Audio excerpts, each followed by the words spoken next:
पूर्णात् पूर्णमुदच्यते पूर्णस्य पूर्णमादाय पूर्णमेवावशिष्यते। ओम शांति शांति शांति। शंकरं शंकराचार्यं केशवं बादरायणं सूत्रभाष्य कृतो वंदे भगवन्तो पुनः पुनः। ईश्वरो गुरुरात्मेति मूर्तिभेद विभागिने व्योमवद्व्याप्तदेहाय दक्षिणामूर्तये नमः। ओम शांति शांति शांति। धर्म प्रधान भारत के महाराष्ट्र प्रदेशस्थ देवस्थान आलंदी देवयाची में पिछले कई दिनों से गीता अष्टादशाध्याय यज्ञ का आयोजन चल रहा है, जिसमें कल तक अष्टादश अध्याय के 14 श्लोक पर्यंत संक्षिप्त विचार श्रवण कर चुके हैं। आज अष्टादश अध्याय के 15 श्लोक से विचार प्रारंभ होने जा रहा है। अब तक के इस अध्याय में क्या कहा गया है उसे सिंहावलोकन कीजिए। अर्जुन ने तो बहुत लंबा प्रश्न नहीं किया, केवल इतना ही पूछा कि त्याग का तत्व और संन्यास का तत्व मैं जानना चाहता हूं।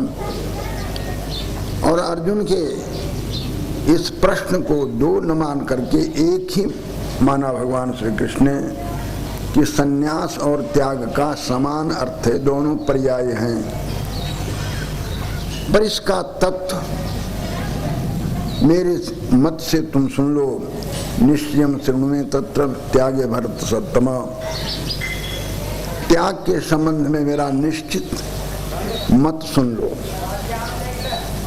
और ऐसा कहने के बाद साधकों की दृष्टि से यज्ञ दान तप एक कर्म कभी त्याज्य नहीं है, क्योंकि ये कल्याणकामी साधकों के लिए पावन पवित्र करने वाले हैं।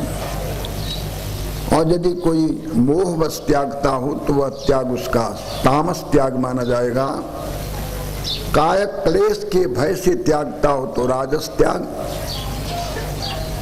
और कर्तव्य कर्म समझ करके पालन करता हो, मात्र शास्त्र की, परमेश्वर की, गुरु की आज्ञा मान कर करता हो, फलाभिसंधि पूर्वक नहीं, तो वह उसका सात्विक त्याग माना जाएगा। साधक को कभी भी इसका त्याग नहीं करना चाहिए। और असल में बात यह नहीं, देहधारी कोई भी अशेषतः कर्म का त्याग भी नहीं कर सकता। जीवन मुक्त भी देहधारी है, किंतु सामान्य व्यक्ति को देह में अभिमान है। और जीवन मुक्त तो सदा अहम ब्रह्मास्मि इसी स्थिति में बैठा रहता है। इसलिए उसे कर्तृत्वाभिमान नहीं, कर्म में कर्तापने का अभिमान नहीं है। इसलिए नहीं देह भृता सक्कम त्यक्तुम कर्माण शेषतः। इस वाक्य में जो देह भृत शब्द से जीवन मुक्त को नहीं ग्रहण करना चाहिए, क्योंकि उसमें देहाभिमान नहीं है। पर देहाभिमानी कोई भी व्यक्ति अशेषतः कर्म का त्याग नहीं कर सकता है, उसे तो करना ही पड़ेगा। साधक कर्म करता है, यह नहीं कि पाप बुरा है इसलिए उसे छोड़ता है। धर्म का अनुष्ठान इसलिए नहीं करता कि अच्छा है। न द्वेष्टि कुशलम कर्म कुशलेनानुसज्जति त्यागी सत्व मेधावी निसंशय। बड़ी प्रशंसा की है भगवान श्री कृष्ण ने। वह द्वेष नहीं करता निषिद्ध कर्मों से, किंतु शास्त्र की आज्ञा है ऐसे कर्मों को नहीं करना चाहिए। और कुशल कर्म से राग भी नहीं है, वह भी शास्त्र की आज्ञा मान करके ही करता है। ऐसे लोग हैं। असल में कर्म 3 प्रकार के होते हैं, इष्ट कर्म, अनिष्ट कर्म और इष्टानिष्ट मिश्रित कर्म। एक मीठा फल होता है, एक कड़वा फल होता है और एक खट मीठा होता है। ऐसे ही कर्मों के फल 3 प्रकार के हैं। यह सब कहने के बाद एक बहुत समस्या का समाधान कर रहे हैं। बात यह है, सभी अज्ञानी जीव कर्म पास में फंसे हुए हैं। वे समझते हैं कि मैंने अच्छा कर्म किया इसलिए इसका फल हमें स्वर्गादि लोक में मिलेगा, हमने बुरा कर्म किया इसका फल नरकादि यातना सहनी पड़ेगी। पर एक तत्वज्ञानी ही ऐसा है जिसे कृताकृत कर्म की कोई चिंता नहीं होती। भगवान श्री कृष्ण जो यहाँ कह रहे हैं वह कोई अपना मत नहीं कह रहे हैं, ये तो उपनिषदों में जो कहा गया उसी को कहते हैं। इसीलिए मैं आपको नेक सलाह आए दिन देता रहता हूँ कि यदि गीता का आप तात्पर्य समझना चाहते हैं तो उपनिषद का अध्ययन अवश्य कीजिए। जब तक कि उपनिषदों का अध्ययन गुरुमुख से नहीं करेंगे तब तक कि गीता का तात्पर्य अवधारण नहीं होगा और न उसमें निष्ठा ही हो सकती है। इसलिए गीता पढ़ने वालों को उपनिषद अवश्य पढ़ना चाहिए। उपनिषद में एक स्थान पर कहा है, यही एक तत्वित पुरुष ऐसा है जिसे कृताकृत कर्म संताप नहीं पहुंचा। किम हम पापम अकर्वम किम हम पुण्यम ना कर्वम, मैंने पिछले दिनों पाप क्यों किया, पुण्य क्यों नहीं किया, इस प्रकार का संताप केवल जीवन मुक्त पुरुष को ही होता है, नहीं तो सभी संतप्त देखे जाते हैं। मेरे प्रभु अवगुण चितन धरो, सूरदास जी को आजीवन रोते ही हमने देखा, क्योंकि पिछले दिनों जो भूल हुई थी उस भूल का स्मरण होता है, बड़ा पश्चाताप होता है और सिवा प्रार्थना के और उससे छूटने का कोई उपाय नहीं दिखता है। पर किसी ज्ञानी को आपने रोते देखा है ऐसा? क्या भगवान श्री कृष्ण जब इस लोक से अपने परम धाम पधारने लग गए तो उससे पूर्व जो घटना घटी थी, यादवों का संहार हो गया वापसी लड़ाई में, किंतु भगवान श्री कृष्ण के मन में कोई भी खेद नहीं है। वे बड़े आनंद के साथ में पीपल वृक्ष के नीचे लेटे हुए आराम कुर्सी पर जैसे कोई बैठता हो, ऐसे एक पैर पर दूसरा पैर रखकर, चिंता ही नहीं। तरत शोकम आत्मविद, आत्मज्ञानी को शोक नहीं होता है और सभी को शोक होता ही है। बात आखिर क्या है? कर्म हो रहे हैं किसी दूसरों में और उसका मिथ्या आरोप आत्मा के ऊपर अपने ऊपर कर लेता है, फिर अच्छे बुरे कर्म से संतप्त होने लग जाता है। इसलिए भगवान श्री कृष्ण बहुत महत्वपूर्ण बात कहने जा रहे हैं। अधिष्ठानम तथा कर्ता करणम च पृथक विधम विविधा से पृथक चेष्टा दैवम चैवात्र पंचमम। एक अधिष्ठान माने आश्रय, यहाँ बैठकर यह अज्ञानी जीव कर्म करता है, उस शरीर को अधिष्ठान करते हैं। फिर अविद्या दशा में इसमें कर्तापने का अभिमान होता है, कर्तृत्व तो है नहीं। विभु निर्वय विशुद्ध आत्मा में कर्तृत्व की संभावना ही नहीं है। पर अविद्या दशा में वह अपने को शरीर के व्यापार का आरोप अपने ऊपर करके कहता मैं करता हूं, मैं इसका फल भोगूंगा।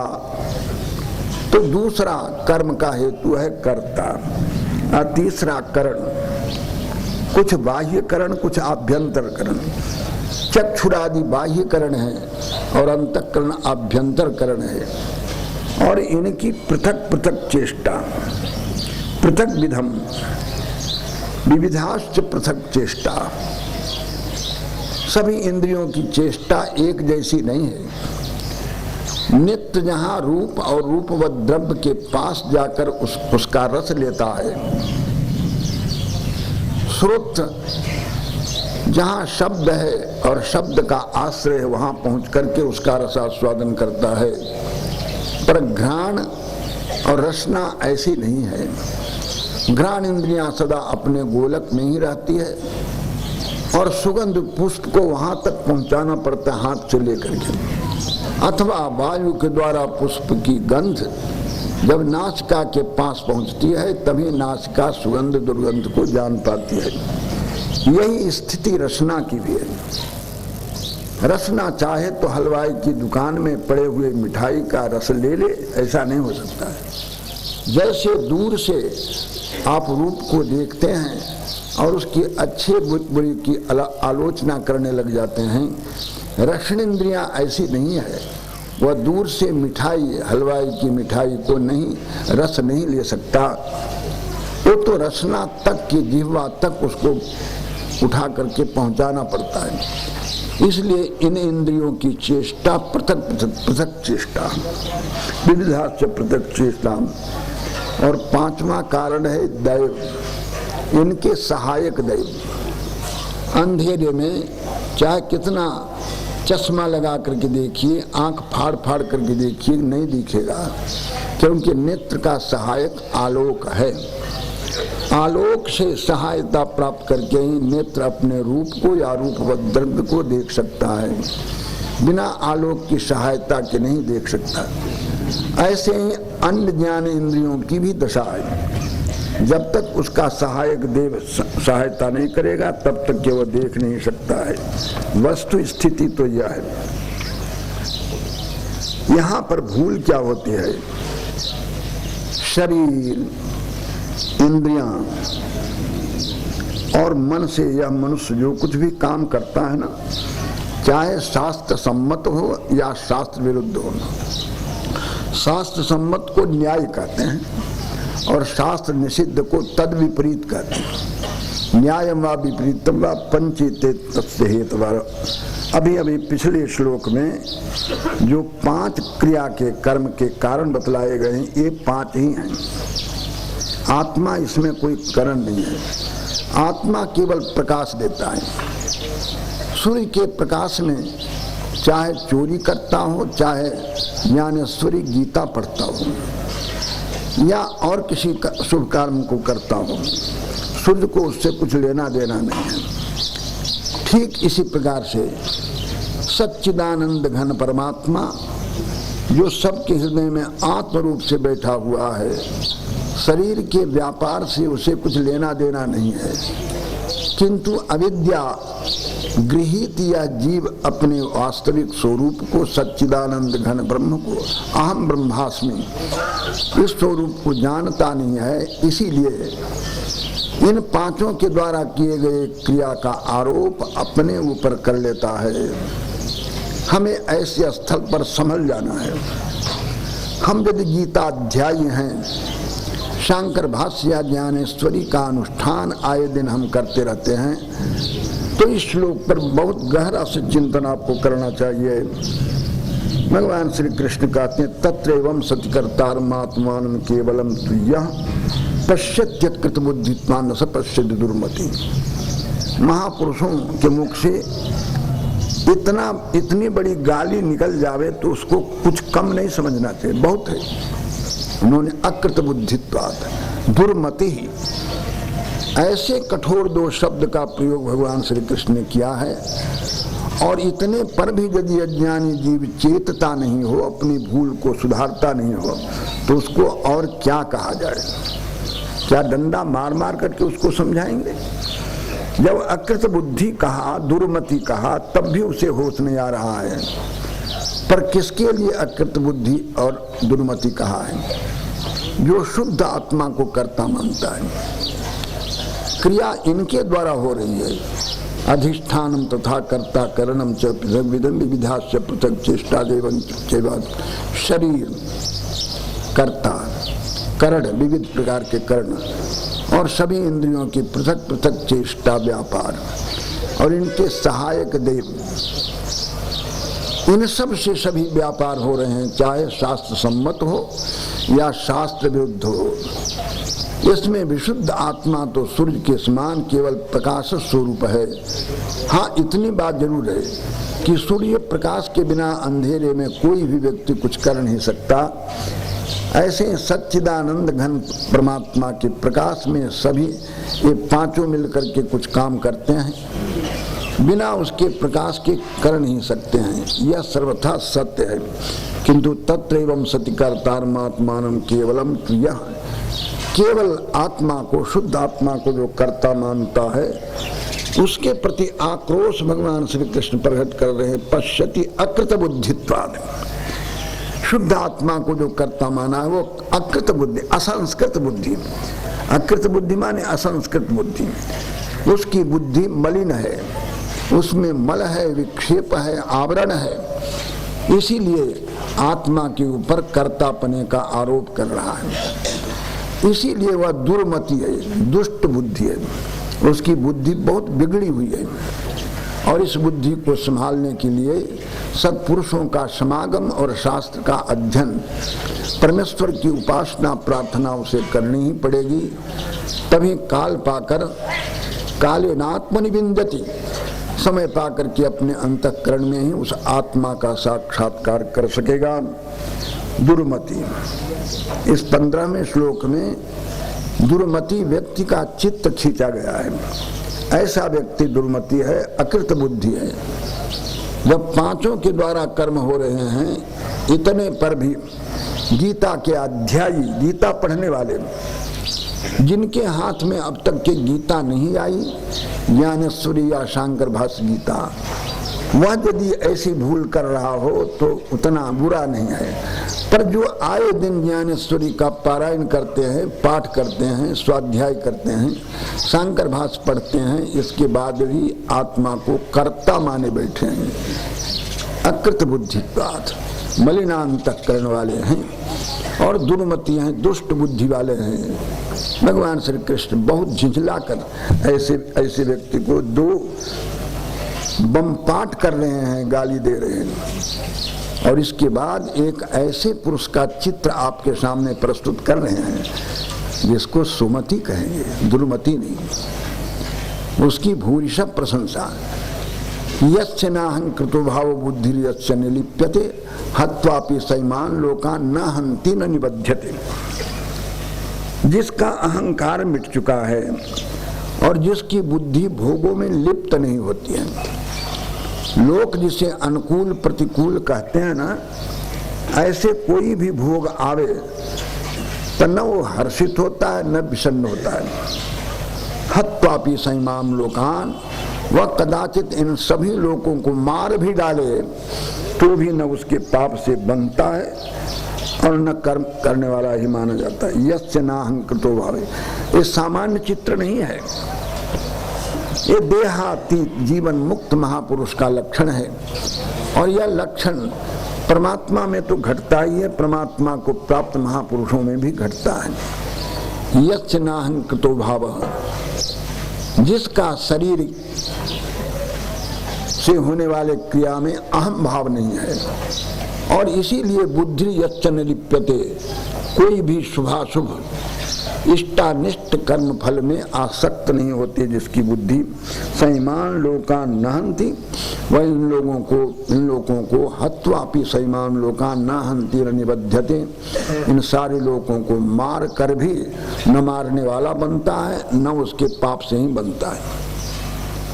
दिवोदास का पुत्र दैवोदासी अपने पौरुष के बल से इंद्र से प्रिय धामोपजगाम, इंद्र के प्रिय धाम से, युद्ध से, कोई प्रार्थना करके नहीं, अपने शारीर बल से, अध्यात्म बल से, इसी शरीर से वो चला गया इंद्रलोक। इंद्र के बड़े बड़े आरक्षी हैं पर किसी के रोकने पर वो रुका नहीं, पहुंच गया। जो गुणग्राही होते हैं वह शत्रु के गुणों को पकड़ते हैं। इंद्र बहुत प्रसन्न हुआ उसके पौरुष को देख करके कि हमारे प्रतिबंध, हमारे द्वारा प्रतिबंध दिए जाने पर भी वह इसी देह से, जो कि मर करके ही कोई स्वर्ग जाता है, इस देह से स्वर्ग नहीं जाता है। किसी किसी पुण्यात्मा की बात जाने दीजिए। चित्ररथ गंधर्व के आमंत्रण पर, आह्वान पर इंद्र गए। राजा दशरथ भी कहते हैं कि कभी कभी इंद्र की सहायता के लिए जाया करते थे, ऐसा इतिहास में देखा जाता है। किंतु सर्वसामान्य व्यक्ति तो इस देह को छोड़ करके ही स्वर्ग जाता है, ऐसा वहां का नियम है। चला गया, बिना शरीर छोड़े कोई जा नहीं सकता है। किंतु दिवोदास का पुत्र चला गया तो इंद्र बहुत प्रसन्न हुआ और कहा, वरम दृढ़स्व, तुम्हारे पौरुष को देखकर मैं बहुत प्रसन्न हूं, तुम वरदान मांगो। उसने कहा, पता नहीं, मैं वरदान मांगू कुछ उसमें कमी रह जाए। यम तुम मनुष्या हिततम मन्य से तमेव ब्रूहि, मनुष्य के लिए सबसे हितकारक जो कुछ हो सकता हो वही हमें दे दो। ऐसा उसने वरदान मांगा। मनुष्य का सबसे हित होगा अच्छा मकान, अच्छी दुकान, अच्छी जमीन जायदाद, अच्छे परिवार, पति पत्नी के मिलने से मनुष्य का सर्वाधिक हित नहीं होगा, सर्वाधिक होगा आत्मज्ञान से। इसलिए उस समय इंद्र ने उसे आत्मज्ञान का उपदेश किया है। और आत्मज्ञान का उपदेश ब्रह्मसूत्र में भगवान वेद व्यास ने इस पर अधिकरण की रचना की है। भगवान आदि शंकराचार्य ने उस पर प्रसन्न गंभीर भाष्य लिखा है। वह इंद्र कह रहा है कि देखो भाई, हमने इसी आत्मज्ञान के बल से 1000 सन्यासी जो बहिर्मुख थे, जो वेदांत प्रस्थान त्रय का पारायण नहीं करते थे, प्रस्थान त्रय पठन पाठन नहीं करते थे और सामान्य मनुष्य जैसे रहता वैसे ही जीते थे, तो ऐसे सहस्त्र सन्यासियों को इसी वज्र से काट काट करके हमने भेड़ियों के सामने फेंक दिया, पर हमारा एक बाल भी बांका नहीं हुआ। इंद्र कह रहा है, हमारा एक बाल भी बांका नहीं हुआ इतने सन्यासियों को मार देने के बाद। इसी आत्मज्ञान के बल से हमने किया था। आज उसी का संस्मरण करते हुए भगवान श्री कृष्ण कहते हैं, हत्वापि सैमाम लोका न हन्ति निबध्यते, इन सारे लोगों को मार करके भी वो न मारने वाला होता है, न उसके पाप से ही बनता है। शर्त यह है कि अहंकार नहीं होना चाहिए और भोगों में बुद्धि लिप्त नहीं होनी चाहिए। यस्य नाहं कृतो भाव बुद्धि यश्च निलिप्यते, शरीर के द्वारा जो कुछ भी क्रिया हो रही है उसमें जिसका अहंकार नहीं है, बुद्धि यश्च निलिप्यते, और भोगों में जिसकी बुद्धि लिपायमान नहीं होती है, ऐसा कोई अतिमानव हो, ऐसा कोई जीवन मुक्त हो, तत्वित पुरुष हो, तो वह हत्वापि सैमाम लोकान न हन्ति न निबध्यते, इन संपूर्ण भूर्भुवस्वः सभी लोगों को मार कर भी न मारने वाला होता है, न इसके पाप से ही बनता है। बहुत बड़ा चित्र प्रस्तुत किया है भगवान श्री कृष्ण ने। और इसके बाद इस प्रसंग को छोड़ना चाहिए था, किंतु यहाँ तक पहुँचने के लिए किन किन साधनों की आवश्यकता है, उन साधनों का निरूपण करता है। ज्ञान 3 प्रकार का होता है, कर्म भी 3 प्रकार का होता है, कर्ता भी 3 प्रकार का, बुद्धि भी 3 प्रकार का, धृति भी 3 प्रकार का, सुख भी 3 प्रकार का होता है, सात्विक राजस तामस। कहते कहते भगवान श्री कृष्ण कहेंगे, पृथ्वी में ऐसी कोई भी चराचर नहीं है जो इन तीनों गुणों से रहित हो। संसार में सभी वस्तु इन तीनों गुणों की पकड़ में है, कोई भी ऐसी वस्तु नहीं है। इसलिए इस प्रसंग को बहुत लंबा करने की आवश्यकता नहीं, एक प्रकरण चलाएंगे और उसके बाद ब्राह्मण क्षत्रिय विषाम शूद्राणाम से परम तप से एक और भी प्रकरण प्रारंभ करेंगे।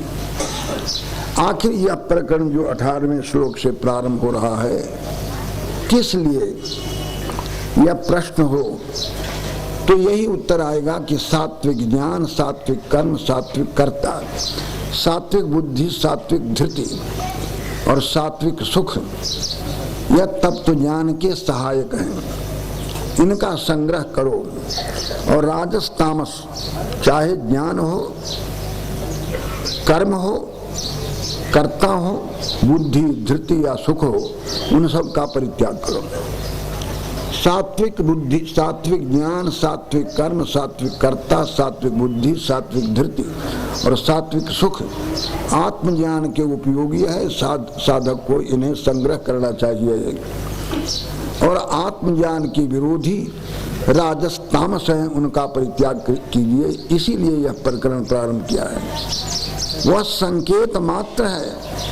सभी वस्तुओं में तीनों गुणों का प्रभाव देखना चाहिए। उनमें से सात्विक ग्राह्य है, राजस तामस त्याग है। इसलिए एक नया प्रकरण प्रारंभ करने भगवान श्री कृष्ण, जो 40वें श्लोक तक के चलेगा। कर्म का प्रवर्तक। ज्ञानम ज्ञेयम परिज्ञाता त्रिविधा कर्म चोदना करणम कर्म करते त्रिविध कर्म संग्रह। देखो, कर्म का प्रेरक और कर्म के संग्राहक तीन है। आप सहसा कर्म नहीं करते हैं, पहले कर्म करने के लिए कोई प्रेरणा देता है, उसके बाद आप कर्म करते हैं। अज्ञान दशा की बात मैं कह रहा हूं। जो तत्वविद पुरुष हैं, जिन्हें आत्मा परमात्मा की एकता का साक्षात्कार हो चुका है, वे तो हमारे वंदनीय हैं। उनके संबंध में कुछ कहने की आवश्यकता नहीं। पर वहां जो नहीं पहुंचे हैं, ऐसे अविद्या माया के अंतर्गत विचरण करने वाले हैं, उनके लिए कह रहा हूं कि पहले ज्ञानम ज्ञेयम परिज्ञाता, ये कर्म के प्रेरक हैं। ये तीनों मिलकर के कर्म करने के लिए प्रेरणा देते हैं। और कर्म करता कौन है? करणम कर्म करते त्रिविधक कर्म संग्रह।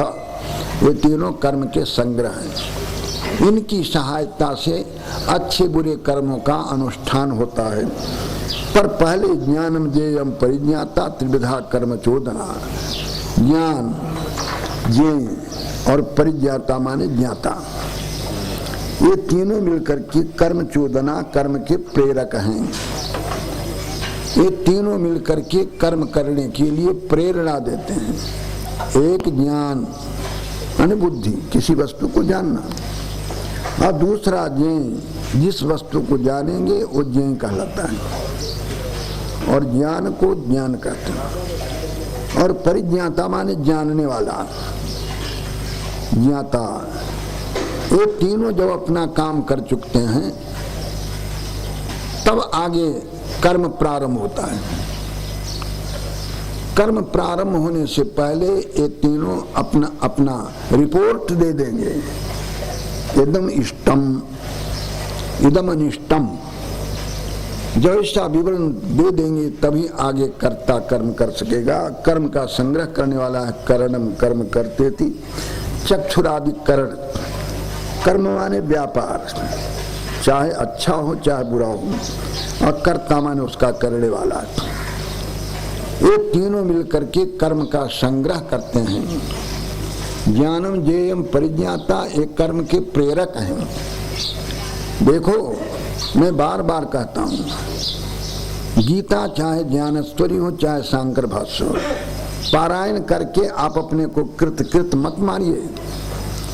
हमने कंठ कर लिया, ज्ञानेश्वरी कंठ कर रखी है, इसलिए हम सफल हो गए, कृत हो गए। बिल्कुल ऐसा मत समझिए। उसमें जो कहा गया है, प्रारंभिक साधन और अंतिम साधन, उन साधनों को जब आत्मसात करेंगे तब आपका गीता पढ़ना सार्थक सफल माना जाएगा। चाहे वो ज्ञानेश्वरी पढ़िए चाहे शांकर भाष्य पढ़िए, सबकी एक ही दशा है। यह भी सर्वथा सत्य है कि पढ़ना बेकार है। यदि किसी को आत्म साक्षात्कार नहीं हुआ तो गीता पढ़ना बेकार है, ऐसी बात नहीं। उससे अदृष्ट होगा, पुण्य होगा, परमेश्वर का अनुग्रह होगा, ज्ञानेश्वर महाराज प्रसन्न होंगे और आपका रास्ता मार्ग प्रशस्त करेंगे। पर वहीं पर आप अटक मत जाइए कि हमने ज्ञानेश्वरी कंठ कर रखी है, शांकर भाष्य कंठ कर रखा है, इसलिए हमारा काम सब पूरा हो गया। उसमें जो बतलाया गया है उसको अपने जीवन में उतारिए, तब आपका गीता पढ़ना सफल हो जाएगा, सार्थक हो जाएगा। ज्ञानम ज्ञेयम परिज्ञाता त्रिविधा कर्म चोदना। कर्म के प्रेरक ये तीनों हैं, तीनों मिलकर रिपोर्ट जब देते हैं तब आगे कर्म होता है। करणम कर्म करते त्रिविधक कर्म संग्रह, चक्षुरादि बाह्य करण और अंतःकरण आभ्यंतर करण है, दोनों को मिला करके करणम पद से कहा है। और कर्म चाहे अच्छा कर्म हो चाहे बुरा कर्म हो, और उसका करने वाला कर्ता, ये तीनों मिलकर के कर्मों का संग्रह करते हैं। पुण्य कर्म कीजिए, पाप कर्म कीजिए। संगृह्यते स्मृति संग्रह कर्मण संग्रह कर्म संग्रह, इन्हीं तीनों में कर्म का भगवान शंकराचार्य के कर्म येषु ही त्रिषु समवेति, इन्हीं तीनों में समवेत होता है, एकत्रित होता है कर्म। इसलिए कर्म के तीनों संग्राहक हैं।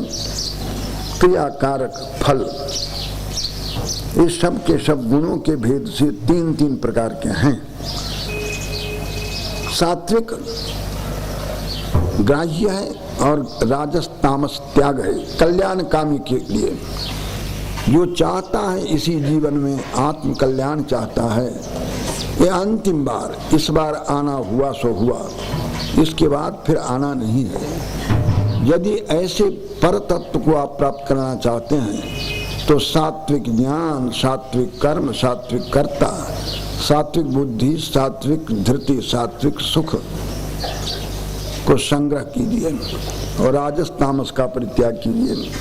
आइए तीन तीन प्रकार के ज्ञान आदि के भेद प्रभेद वर्णन करते हैं। ज्ञानम कर्म च कर्ता च त्रिधैव गुण भेद प्रोच्यते गुण संख्याने यथावत् क्षृणुतान्यपि।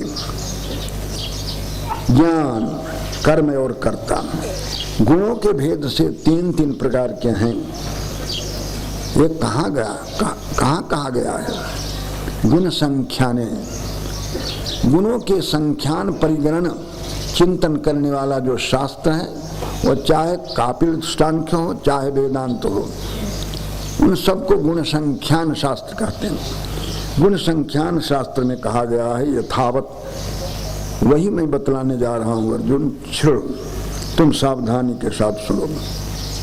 जब वक्ता श्रृणु कहता है ना, सुनो, देखो, तो श्रोता को सावधान करता है।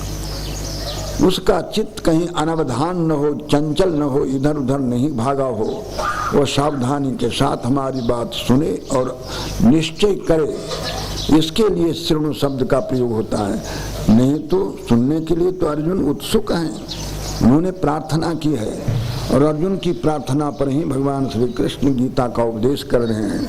तो श्रृणु कहने की आवश्यकता ही क्या है? श्रृणु केवल सावधान के लिए करते हैं।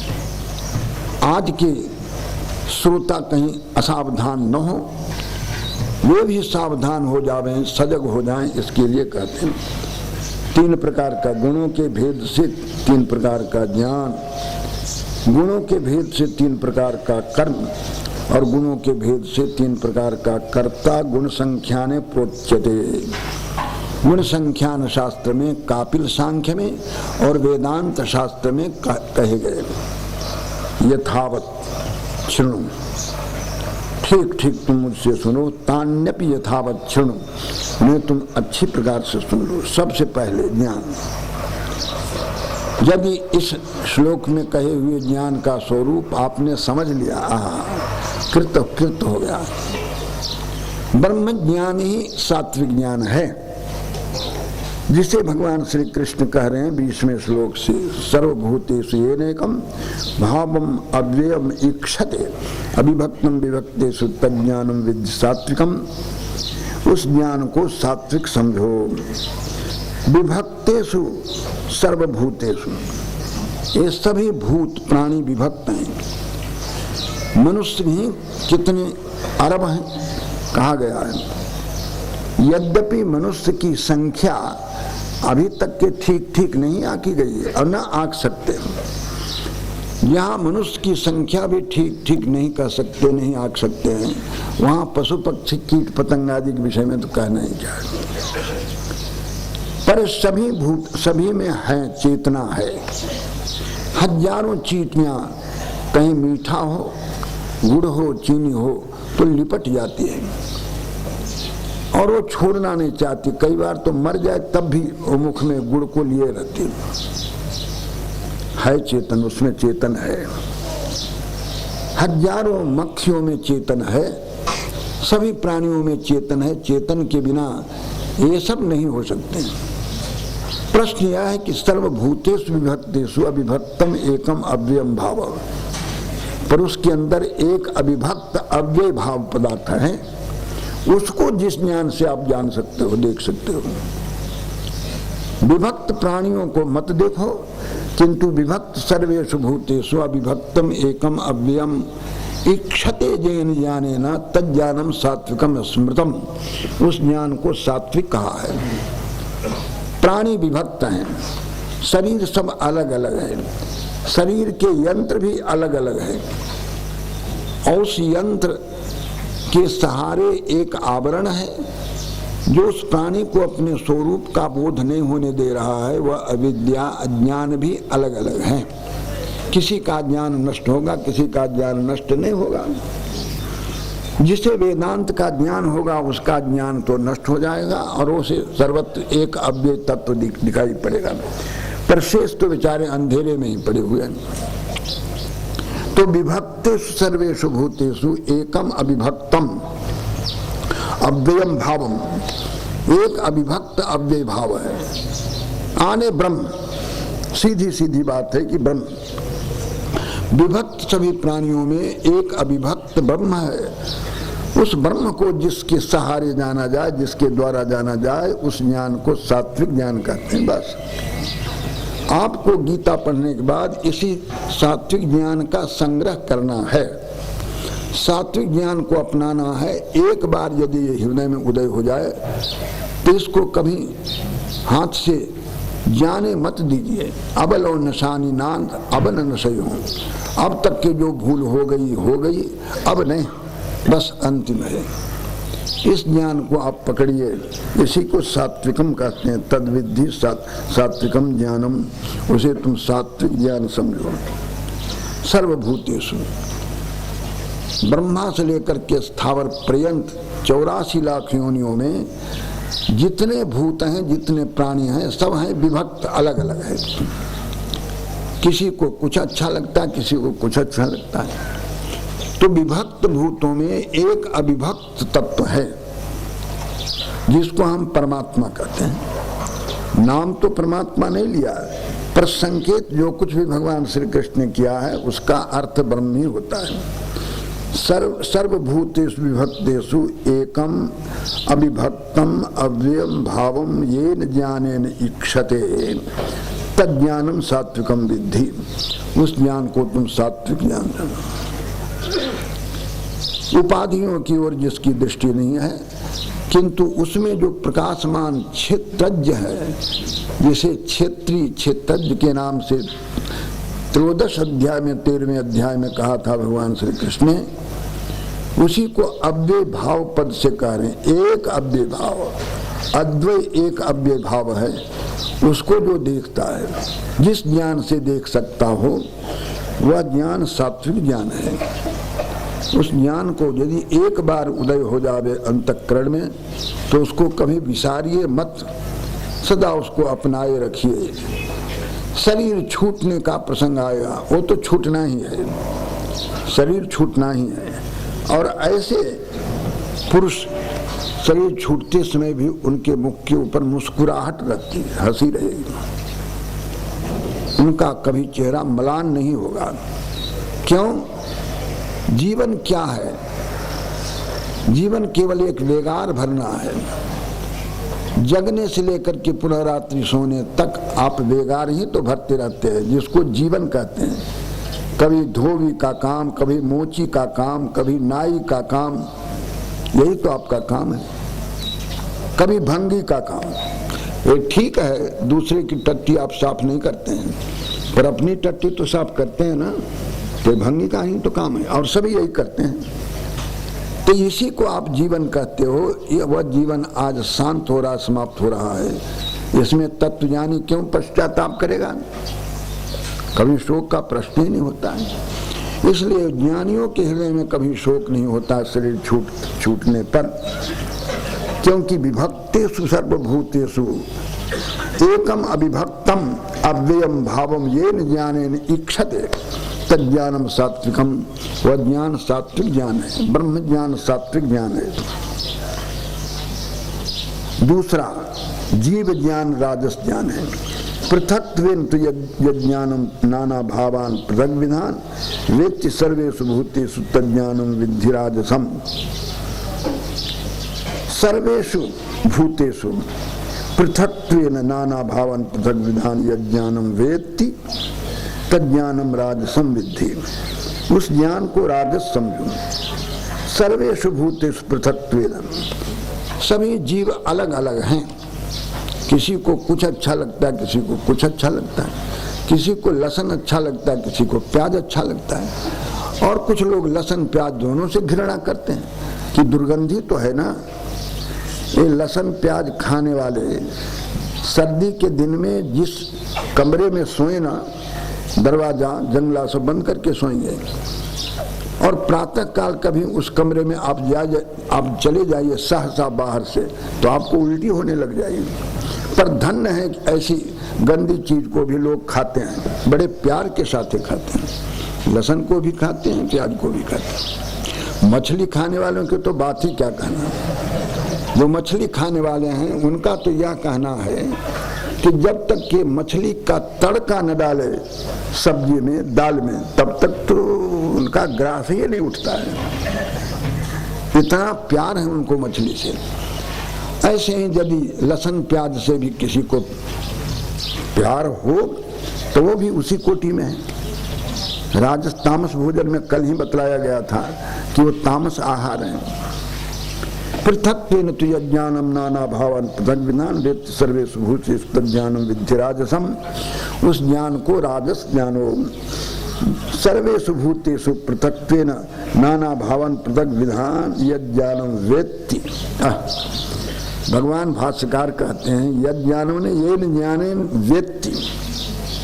ज्ञान क्या जानेगा? ज्ञान के द्वारा जानता है। सभी भूतों में नाना भाव है, नाना अलग अलग भाव है और अलग अलग है। उसको जिस ज्ञान से जाना जा सकता है ना, उस ज्ञान को राजस ज्ञान कहते हैं। आने ब्रह्म ज्ञान के बाद जो जैव ज्ञान है, जीव सब हैं और हमारे जैसे हैं, हमें सुख अच्छा लगता है, दुख अच्छा नहीं लगता है। ऐसे सभी प्राणियों को सुख प्रिय है, दुख सबको अप्रिय है। इतना मात्र यदि समझता हो और इससे पृथक अनुगत जो सर्वात्मा है परमात्मा उसे नहीं जानता हो, तो उस ज्ञान को राजस ज्ञान कहते हैं। और कभी कभी तो शरीर को ही सब कुछ मानता है। शरीर से पृथक ब्रह्म की बात कौन कहे, जीव को भी अलग नहीं मानता है। जैसे चारवाक देहात्मवादी तो देह को ही सब कुछ मानते हैं। यत कृष्ण वदे कस्मिन् कार्ये सत्यम हेतुकम अतत्वार्थ बदल्पम च तत्तामस मुदाहृतम। किंतु यत्तु में तू निपात, तू अव्यय देकर इस प्रसंग को इतना नगण्य भगवान श्री कृष्ण बतला रहे हैं। किंतु जो एकस्मिन कार्य शरीर है, एक ही शरीर में सब कुछ मानता है, शरीर ही है, बिना तर्क के, बिना युक्ति के, बिना प्रमाण के। अतत्वार्थ बदल्पम, जो तत्वार्थवद नहीं है, अल्प है, परिच्छिन्न है, ऐसे ज्ञान को तामस ज्ञान कहते हैं। इस श्लोक के ऊपर भाष्यकार टीका लिखते समय मूर्ति पूजा के भी कड़ी आलोचना कर दी है। परमात्मा को व्यापक समझता है, ऐसे लोग यदि मूर्ति पूजा करते हैं तो भी क्षम्य है, वो ठीक है, साधन का मार्ग है। पर जिसे व्यापक परमात्मा को न जानता है न मानता है, परिच्छिन्न को ही सब कुछ मानता है, देह को ही अहम मानता है और मूर्ति को ही भगवान मानता है। मूर्ति भी हमारे पूज्य हैं, आराध्य हैं, इनके सहारे हम निरूप ब्रह्म तक पहुंच सकेंगे, यह धारणा तो सम्मान योग्य है। पर यही सब कुछ है, इससे अलग कोई अनुगत निर्वय तत्व नहीं है। ऐसी धारणा वालों की कड़ी आलोचना भगवान श्री कृष्ण कर रहे हैं। अतत्वार्थवद, वह तत्वार्थवत ज्ञान नहीं है, अतत्वार्थवत अल्प ज्ञान है, परिच्छिन्न ज्ञान है। और ऐसे ज्ञान को तामस ज्ञान है। ब्रह्म ज्ञान सात्विक ज्ञान है, जीव ज्ञान राजस ज्ञान है, और शरीर ज्ञान तामस ज्ञान है। सीधी साधी बात है। शरीर को ही सब कुछ मान लेना ये तामस ज्ञान है, और शरीर से पृथक जीव को जो अलग अलग सभी शरीरों में है और सभी शरीरों में एक अनुगत परमात्मा है उसको नहीं जानता है, किंतु सभी शरीरों में रहने वाले जीवात्मा को अलग अलग मानता है, वो राजस ज्ञान है। और पृथक पृथक सभी भूतों में एक अविभक्त तत्व को देखता है, जिसे हम ब्रह्म कहते हैं। वेदांत जिसे ब्रह्म बतलाता है, उस ज्ञान को सात्विक ज्ञान कहते हैं। इस प्रकार सात्विक ज्ञान संग्राह्य है मुमुक्षुओं के लिए, और राजस तामस ज्ञान त्याज्य है, उसका परित्याग करना चाहिए। सात्विक ज्ञान को संग्रह करना चाहिए। कर्म भी 3 प्रकार का है। जो अज्ञानी जीव व्यापार करता है वह कर्म भी 3 प्रकार का। नियतं संग्रहितम आराग द्वेष कृतम अफल प्रेप्सुना कर्म यत् सात्विक मुच्यते। उसको सात्विक कहा है जो शास्त्र नियत हो। शास्त्र ने जिस कर्म को करने के लिए कहा है। वर्णाश्रम भेद से अलग अलग कुछ कर्म होता है, और कुछ कर्म सबके लिए। धृति क्षमा उसके शौच इंद्रिय निग्रह 10 धर्म लक्षणम जो कहा है वो तो प्राणी मात्र के लिए है, मानव मात्र के लिए है। और कुछ कर्म है ब्रह्मचारी को करना चाहिए, गृहस्थी को नहीं। गृहस्थी को करना चाहिए, वानप्रस्थी को नहीं, वानप्रस्थ सन्यासी को नहीं। ये जो विशेष कर्म है, इन सभी कर्मों को नियत कर्म पद से लेने। नियतम कर्म तो नियत है, शास्त्र सम्मत है, शास्त्र निषिद्ध नहीं है, पर उसको करता संग्रहितम, आसक्ति पूर्वक नहीं करता, आसक्ति छोड़कर करता है। बिना राग द्वेष के करता, अराग द्वेषता कृतम, न राग से करता न द्वेष के करता है। केवल परमेश्वर की, शास्त्र की, गुरुजनों की आज्ञा मानकर करता है। फल अफल प्रेप्सुना, फल न चाहने वाले पुरुष के द्वारा किया गया कर्म है। ये फलाकांक्षी सदा दीन रहते हैं, फल चाहने वाले लोग सदा दुखी बने रहते हैं। इसलिए अफल प्रेप्सुना कर्म यत् तत् सात्विक मुच्यते। ऐसे कर्म को सात्विक कर्म कहते हैं। जो कर्म नियत हो, शास्त्र संवित हो, शास्त्र विहित हो। सामान्य कर्म और विशेष कर्म। सामान्य कर्म धृति क्षमा दोमो स्तेयम, जो जिसे 10 धर्म लक्षण कहा है, वो तो मानव मात्र के लिए एक जैसा। कई बार कहते हैं देखो ना महात्मा भी झूठ बोलते हैं, ऐसा लोग कह देते हैं। किसी साधु ने कुछ कभी असत्य भाषण किया तो उसको कहते हैं महात्मा भी झूठ बोलते हैं। उनसे पूछो कि महात्मा को झूठ नहीं बोलना चाहिए और गृहस्थी को झूठ बोलना चाहिए, किसी शास्त्र में लिखा है क्या? गृहस्थी को झूठ बोलना चाहिए और साधु को झूठ नहीं बोलना चाहिए, किसी शास्त्र में लिखा है क्या? असत्य भाषण तो सभी के लिए निषिद्ध है, फिर भी लोग जल्दीबाजी में ऐसा कह देते हैं अपने को निर्दोष सिद्ध करने के लिए। हम तो गृहस्थी हैं, कुछ भी कर सकते। वाह, हम गृहस्थी हैं इसलिए कुछ भी कर सकते हैं, पर साधु को झूठ नहीं बोलना चाहिए। हम किसी को सतावें कोई बात नहीं, पर साधु को हिंसा नहीं करनी चाहिए। ये शास्त्र में कहीं नहीं लिखा है। अहिंसा, सत्य भाषण, ये तो मानव मात्र के लिए कर्तव्य है। नहीं असत्य समपातक पुंजा, गिरिशम हो कि कोटिक गुंजा। गुंजा एक फली होती है जिसका कुछ भाग काला होता है, कुछ भाग लाल होता है, उसको गुंजा कहते हैं। कितने गुंजा को जमा करे कि पर्वत के समान हो जाए? कुछ कर सकता है कोई? क्या है? करोड़ों गुंजा मिल करके भी पर्वत के समान, सुमेरु के समान नहीं हो सकता है। ऐसे छोटे छोटे पाप जितना भी कीजिए वो सब मिल करके भी मिथ्या भाषण के समान नहीं हो सकता है। असत्य भाषण के समान सारे पाप मिल करके भी नहीं हो सकती। नहीं असत्य समपातक पुंजा, गिरिशम होई की कोटिक गुंजा। करोड़ों गुंजे क्या पर्वत के समान हो सकते हैं? क्या नहीं हो सकते। तो मिथ्या भाषण तो सबके लिए निषिद्ध है, वो महात्मा हो, गृहस्थी हो, कोई भी हो। गृहस्थी के लिए छूट है, ऐसी बात है। कुछ सीमा ऐसी दी गई है कि ऐसे स्थल पर यदि झूठ बोल जाए तो उतना बुरा नहीं है। यदि आपके झूठ बोलने से किसी कन्या का विवाह, धर्मशास्त्र में कहा है, कन्या है विकृत, लूली है, लंगड़ी, आजकल तो ऐसा होना बड़ा कठिन है क्योंकि देख देख करके सब विवाह करते हैं, तब ऐसा नहीं था। उस समय यदि आप झूठ बोल जाओ, हमने उस कन्या को देखा, आहा तो चंद्रमा के समान है, और ऐसा बोलने से अच्छे घर में वो कन्या चली जाती हो, ठीक है, तो आपका झूठ बोलना उतना बुरा नहीं है। किसी प्राणी की जान जाने वाली है और आपके झूठ बोलने से उसकी जान बच जाए तो क्षम है, पाप तो है, किंतु आगे जो धर्म हो रहा है उसके सामने कुछ हल्का हो जाएगा, इतने अर्थ में ही है। न कि असत्य बोलने का, मिथ्या बोलने का सुझाव दिया गया है। नियतम संग रहितम अराग द्वेषकृतम अफल प्रेत सुना कर्म यत् तत्सात्विक मुच्यते। जो कर्म फल चाहने वाले के द्वारा किया गया हो, अहंकार पूर्वक किया गया हो, बड़ा परिश्रम के साथ किया गया हो, ऐसे कर्म को राजस कर्म कहते हैं। कल्याण चाहने वाले लोगों को राजस तामस कर्म का परित्याग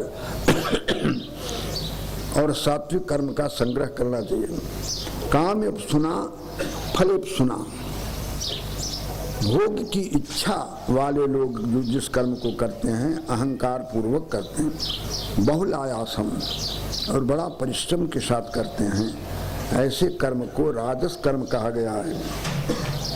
उस कर्म को तामस कर्म कहते हैं जिसके परिणाम पर कुछ विचार नहीं किया, सा कर बैठे। अनुबंधम क्षयम हिंसाम अनवेक्षच पौरुषम मोहादारभ्यते कर्म यत् तामस मुच्यते। अर्जुन, उस कर्म को तामस कर्म कहते हैं। अनुबंध कहते हैं परिणाम को, जिसके परिणाम पर विचार नहीं किया गया। इस काम के पूरा करने में कितनी शक्ति का क्षय होगा इस पर भी विचार नहीं किया।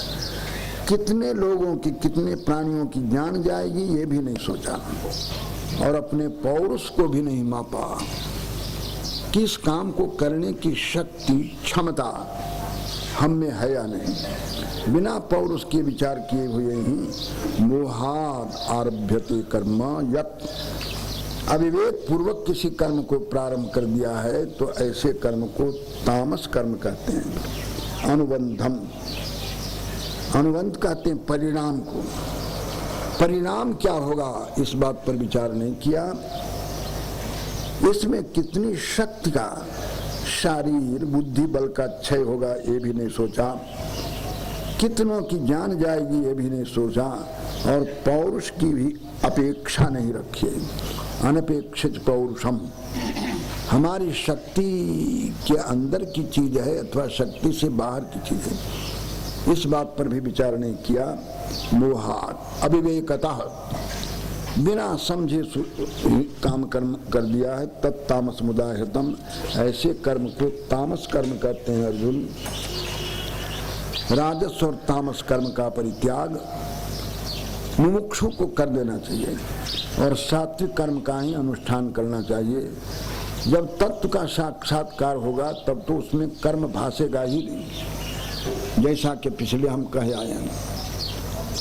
पर जब साधक है, प्रारंभिक साधक है, तो उसको कर्म प्रतीत होगा। उस दशा में भी सात्विक कर्म का ही संग्रह करे, राजस और तामस कर्म का सर्वथा परित्याग कर डाले। अब कर्ता सुनिए। मुक्त संगो नहंगवादी धीर्त्युत्साह समन्वितः सिद्ध सिद्धो निर्विकार कर्ता सात्विक उच्यते।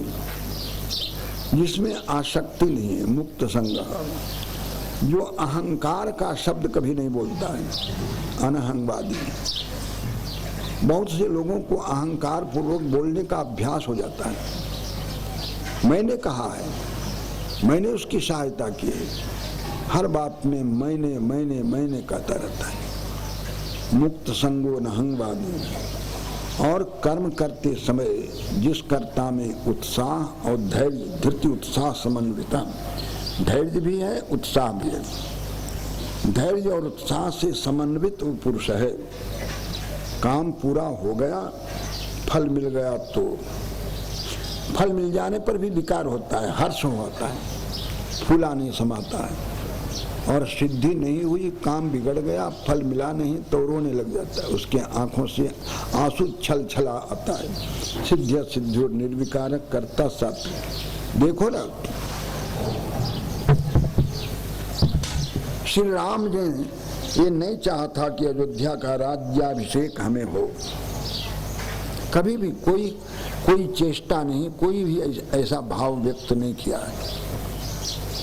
पर महाराजा दशरथ ने आपात मंत्रिमंडल बैठक में एक बहुत महत्वपूर्ण प्रस्ताव रखा, और राजा की ओर से प्रस्ताव में उसका कौन विरोध करेगा। यद्यपि वशिष्ठ जी जानते थे कि यह काम इतनी जल्दी होने वाला नहीं, अभी विलंब है, पर गुरु वशिष्ठ कहें कि महाराज जल्दी क्यों कर रहे हैं, थोड़ा और ठहरिए ना, तो ठीक नहीं होता। गुरुजी ने विरोध किया है।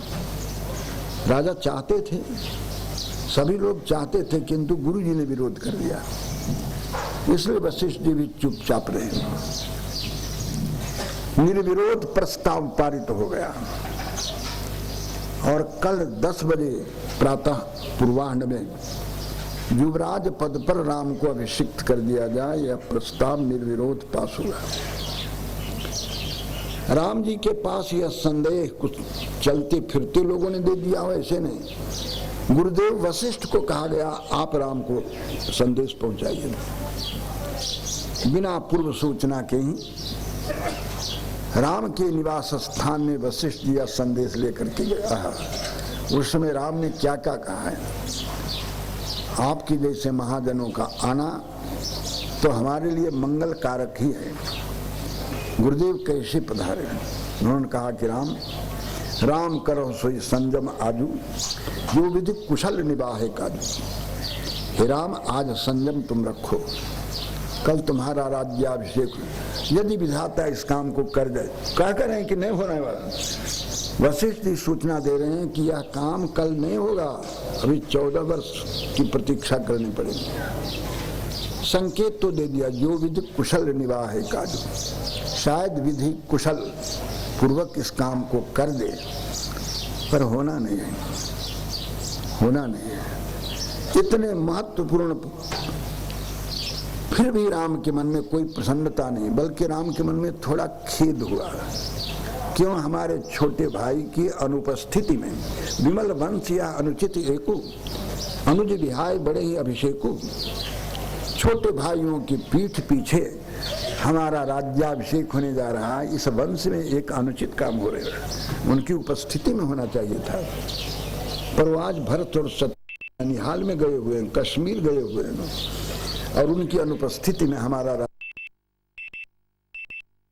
वंश विमल वंश या अनुचित एकु, अनुज विहाय बड़े ही अभिषेक। राम जी को प्रसन्नता नहीं, बल्कि कुछ खेद ही हुआ। परिणाम बड़ा बुरा। जिस समय बुला करके उनको राजगद्दी पर तिलक करना था ना, उस समय आए तो पिताजी के पास में, पर पिताजी के पास इस रूप में आए हैं जिसे देख करके लोग, आज राम ऐसे वेश में कैसे जा रहे हैं, आधी धोती पहरे हुए, सिर पर टोपी की तो बात कहे, मोर मुकुट तो दूर ही रहे, टोपी भी नहीं है, न चादर है, न कुर्ता है, न कमीज है, कुछ नहीं है, आधी धोती पहरे हुए हैं कमर में, और उसी को ऐसे कंधे पर रखे हुए हैं, जैसे नहाने के बाद कोई घर में घूम रहा हो। इस हालत में राम जी गए और महाराजा के चरणों में नमस्कार किया, सिर लगाकर प्रणाम किया, माता को भी नमस्कार किया। पिताजी क्यों आज बात नहीं कर रहे हैं, क्या बात है। राजा दशरथ तो कुछ बोल नहीं पाए, बोलने का अवसर ही नहीं था, क्या बोले। पर महारानी कैकेयी बड़बड़ाती रही। उस समय उसके वक्तव्य को बड़बड़ाना ही कहना अच्छा हुआ है। राम पता नहीं क्यों रात्रि भर राम राम राम राम जपते रहे। इनको क्या दुख है, माँ बतलाओ। तब उसने कहा कि बात ऐसी है कि हमने कुछ इनसे मांगा है। और वो मांगा है क्या, कि भरत को राज्याभिषेक हो जाए राम की जगह पर, और राम को 14 वर्ष के लिए वनवास मिला जाए। प्रसन्नतांग या नगताभिषेक तथा न ममले वनवास दुखता। अभिषेक का संदेश सुनकर के राम जी के मन में कोई प्रसन्नता नहीं हुई, और जंगल मन मुस्काए राम सुनि बानी, और राम जी सुन करके मन ही मन हंस रहे हैं और कहते इससे बड़ा और क्या हो सकता है। माँ, ऐसे मंगलमय अवसर पर यदि कोई चूक जाए तो प्रथम गणीय मोहि मूढ़ समाज, मूर्खों की जहाँ गिनती हो रही हो उन मूर्खों की गिनती में पहला नंबर हमारे नाम पर लगना चाहिए कि सबसे मूर्ख इस धरती के ऊपर हुआ है राम। सुन जननी सोई सुत बड़ भागी, जो पितु मात चरण अनुरागी।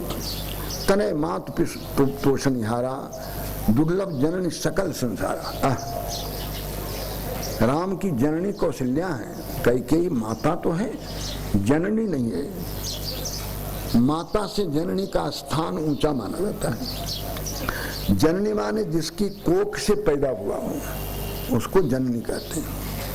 तो कौशल्या राम की जननी है, कैकेयी भी माता होते हुए भी माता तो है, पर माता शब्द से कैकेयी को संबोधित नहीं कर रहे हैं राम, जननी शब्द से इतने ऊंचे आदर सूचक शब्द का प्रयोग। सुन जननी सोई सुत बड़ भागी। हे जननी सुनो, वह पुत्र बड़ा भाग्यशाली है जो पितुमात वचन अनुरागी, जो माता पिता के वचनों में अनुराग करता है। तनय मातु पितु तोषणहारा, माता पिता को संतुष्ट रखने वाला पुत्र। दुर्लभ जननी सकल संसारा, सारे संसार में दुर्लभ है। और ये राम प्रसन्नता के मारे बोल रहे हैं। इससे अधिक और मंगलमय अवसर क्या हो सकता है। माम मुनिगण मिलन विशेष वन समय भात हितमोल, तेहमा पुण्य आये सुबहोरी सम्मत जननी तो। भरत प्राण प्रिय आवही राजू, हमारे प्राणों से प्यारे भरत जी राज गद्दी पर बैठेंगे, हमें संतों का दर्शन वन में मिलेगा। पिता की आज्ञा है, माँ तुम्हारी भी सम्मति है, जननी तुम्हारी भी सम्मति है। जो न जाऊं बन ऐसे हो काजू, प्रथम गणीय मोह मूढ़ समाजू। मूर्खों के बीच में सबसे पहला नंबर राम का आना चाहिए। यदि इस अवसर को मैं भूल जाऊं तो क्या आज किसी का पिता अपने पुत्र के साथ ऐसा बर्ताव करे। राम की आरती उतारते हैं आप लोग, कीर्तन करते हैं, पर राम के इस आचरण का अनुसरण कर पाएंगे? वो तो उल्टे कहेगा बूढ़े का दिमाग खराब हो गया है, औरत के कहने पर हमको जंगल जाने के लिए कहता है, उसकी छाती पर आप चढ़ जाएंगे। आप कभी मानने के लिए तैयार हैं आज की प्रजा? और हैं राम भक्त, हैं कृष्ण भक्त, इसमें संदेह वाली बात नहीं। पर आप अपने हृदय पर हाथ रख करके देखिए कि राम के चरित्र का अनुसरण कर रहे हैं। धन्य राम अरागत प्रसन्नतांजानगताभिषेक तस्तथा न ममले वनवास दुखता मुखामुज श्री रघुनंदनस्य में सदास्तु में मंजुल मंगल प्रदान। वह राम के मुखश्री सदा हमारे मंगल देने वाला हो। इस प्रकार से गोस्वामी तुलसीदास जी ने अयोध्या कांड के प्रारंभ में मंगलाचरण करते हुए कहा है। मुक्त संगो न हंगवादी, जिसको किसी में आसक्ति नहीं है, जो अहंकार का वचन कभी नहीं बोलता है और धृति उत्साह से समन्वित है। सिद्धि और असिद्धि में कोई विकार, उसके सिद्धि में विकार माने हर्ष होना, प्रसन्न हो जाना, असिद्धि में विकार माने नेत्र छल छला आवे। ऐसे कर्ता को सात्विक कहा गया है। रागी कर्म फल प्रेपसुर लुब्धो हिंसात्मको शुचि हर शोकान्विता कर्ता राग स प्रकृति। जो रागी हो, राग वाला हो, कर्म फल प्रेपसु हो और कर्म फल की इच्छा वाला हो, लोभी हो, हिंसात्मक हो, अपवित्र हो, हर शोक से अन्वित हो, ऐसे कर्ता को राजस कर्ता कहा गया है। कल्याण कामी को राजस कर्ता तामस कर्ता नहीं बनना चाहिए, सात्विक कर्ता बनना चाहिए। सात्विक कर्तृत्व मंजिल नहीं है किंतु राजमार्ग जरूर है। जब राजमार्ग में चल पड़ा है तो आखिर मंजिल भी तय कर ही लेगा, अपने गंतव्य स्थान पर पहुंच जाएगा। इसलिए सात्विक कर्ता बनिए यदि आप कल्याण चाहते हैं तो। राजस कर्ता मत बनिए।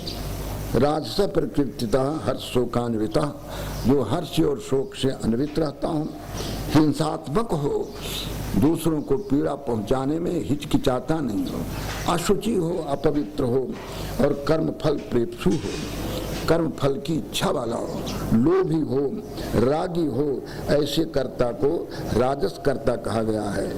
जो कल्याण कामियों के लिए हेय है, त्याज्य है। अयुक्त प्राकृत स्तब्ध सठो नैष्कृत को लसा विषादी दीर्घ सूत्री च कर्ता तामस उच्यते।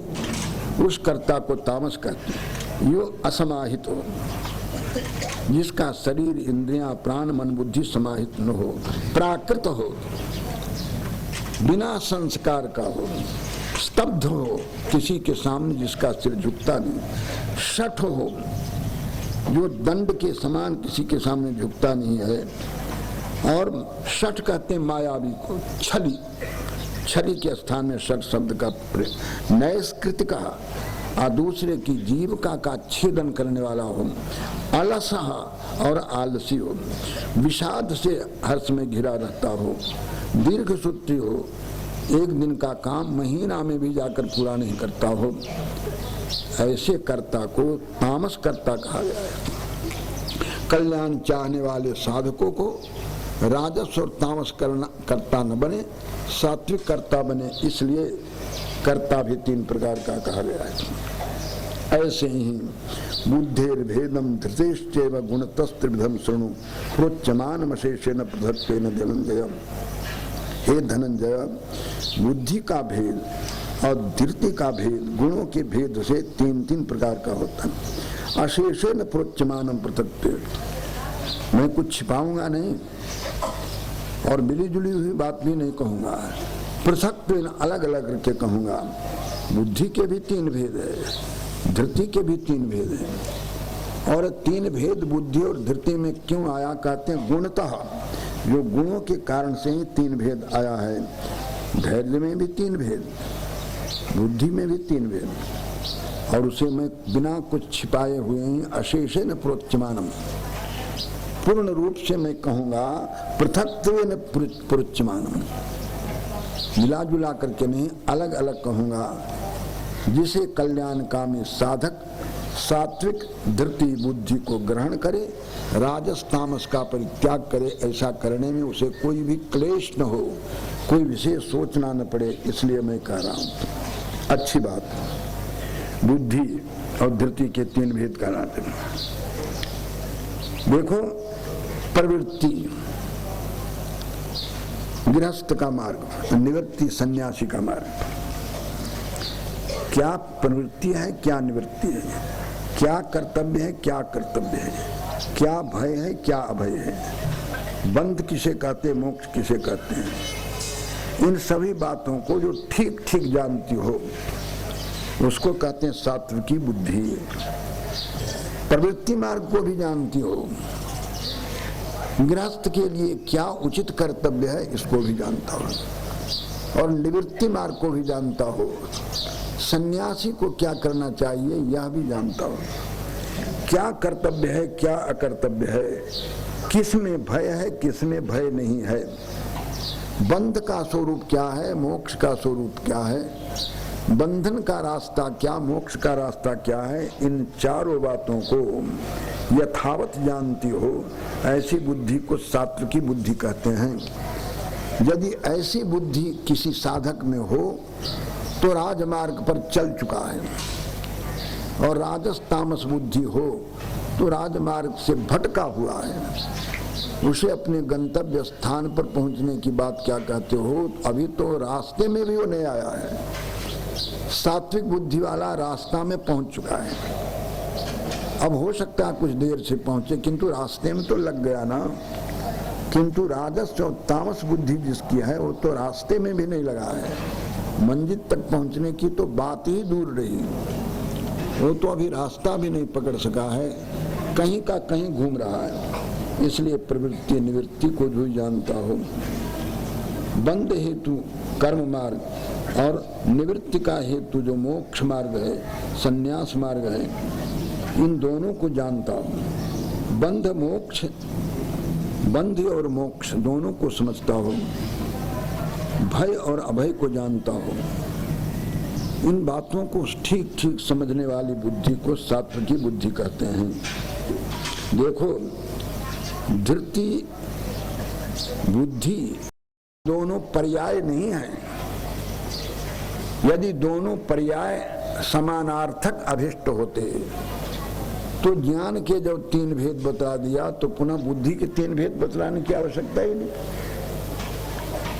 यदि ज्ञान और बुद्धि इस प्रसंग में दोनों समानार्थक होते, पर्याय होते, एक ही अर्थ को बतलाने के लिए बुद्धि और ज्ञान शब्द का प्रयोग गीता में हुआ है। भगवान श्री कृष्ण को यही अभिष्ट होता ना, तो ज्ञान के जो तीन भेद बतला चुके हैं तो बुद्धि के तीन भेद बतलाने की आवश्यकता ही नहीं। अब जब ज्ञान से अलग बुद्धि के तीन भेद बतलाने जा रहे हैं तो निश्चित है कि ज्ञान और चीज है और बुद्धि और चीज है। बुद्धि है अंतःकरण की वृत्ति और ज्ञान है प्रमा।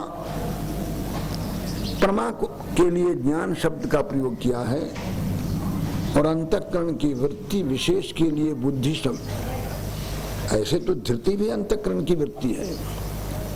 जैसे बुद्धि वृत्ति है ऐसे धृति भी वृत्ति है। धृति एक वृत्ति है और बुद्धि दूसरी वृत्ति है।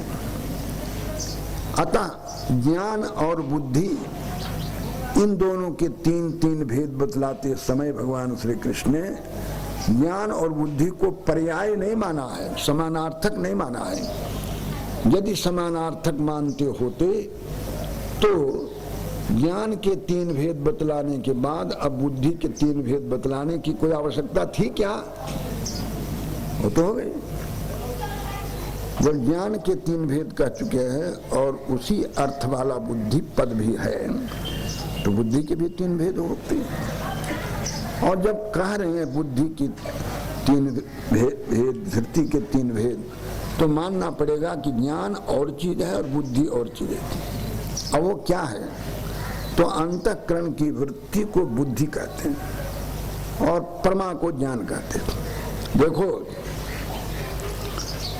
नेत्र के द्वारा आपकी अंतःकरण की वृत्ति निकली और घट प्रदेश में जाकर के घटाकार वृत्ति हो गई।